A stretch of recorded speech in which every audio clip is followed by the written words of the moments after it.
Si vous êtes responsable du chiffre d'affaires dans votre entreprise, vous connaissez probablement ce sentiment. Je l'ai moi-même vécu. Les ventes ralentissent, les forecasts se dégradent, les objectifs deviennent de plus en plus difficiles à atteindre et souvent, tout le monde attend des actions et des actions immédiates. La pression pour réagir rapidement est énorme. Après plus de 25 ans passés à piloter des transformations commerciales, j'ai remarqué quelque chose de très intéressant. C'est que lorsque le chiffre d'affaires commence à baisser, le plus grand danger n'est pas souvent le marché lui-même.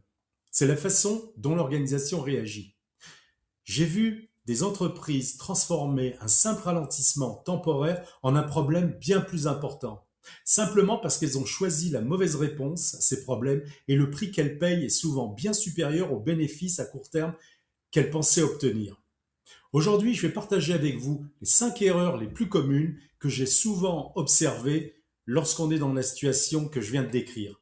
La situation qui est que lorsque vos résultats sont en baisse et qu'il y a un fort impératif de générer du business, on exige que vous répondiez vite. Alors attention spoiler, même lorsqu'elles partent de bonnes intentions, avec de bons sentiments, aucune de ces réactions ne fonctionne vraiment, car ce qu'il faut faire, ça n'est pas d'agir vite, mais d'agir avec discernement. Première erreur, augmenter la pression sur les équipes. C'est généralement la première réaction. Vous exigez davantage d'appels, vous exigez davantage d'activités, vous exigez davantage d'urgence, et cela paraît logique. Mais d'expérience, la pression sans direction produit rarement les meilleurs résultats. C'est exactement comme si vous souhaitiez continuer à faire la même chose en mettant plus de pression pour obtenir un résultat différent. La seule chose que vous allez produire, c'est de l'épuisement, une baisse de morale et de la frustration. Et même, à moyen et long terme, une performance plus faible. Sans oublier que la pression que vous mettez à vos commerciaux va se traduire dans leurs échanges avec les clients. Ce qui compte, c'est une activité ciblée, des bonnes conversations avec des bons prospects au bon moment. Deuxième erreur, c'est d'ajouter davantage de réunions internes. Lorsque les ventes diminuent, les agendas ont tendance à se remplir. Réunions de revue d'activité, réunions de pipeline, réunions de prévision, réunions de mise à jour, voire même réunions pour combler l'écart. L'ironie, c'est que chaque heure passée en réunion interne est une heure qui n'est pas consacrée au client. Et avant de planifier une nouvelle réunion, posez-vous donc la question, est-ce que cette réunion va nous aider à vendre davantage ou seulement nous donner une impression de contrôle? Ça n'est pas la même chose. Troisième erreur ici, c'est de proposer des bonus de dernière minute pour les commerciaux. Un nouveau plan de bonus, donc, mis en place à la hâte pour relancer les ventes. Sur le papier, on a l'impression que c'est du leadership. Mais les commerciaux se posent déjà la première question qui est pourquoi maintenant?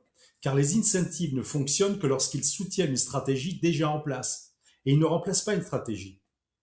Il y a une autre question que les dirigeants oublient souvent de se poser, c'est l'incentive est-il cohérent avec le cycle de vente?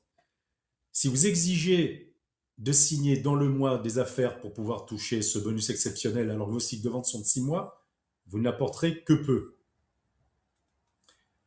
Erreur numéro 4, augmenter le reporting.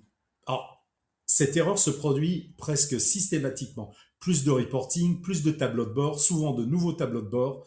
Les réunions qui étaient hebdomadaires deviennent des revues quotidiennes et j'ai vu ça d'innombrables fois. Et pourtant, je n'ai jamais vu le reporting à lui seul améliorer les performances commerciales.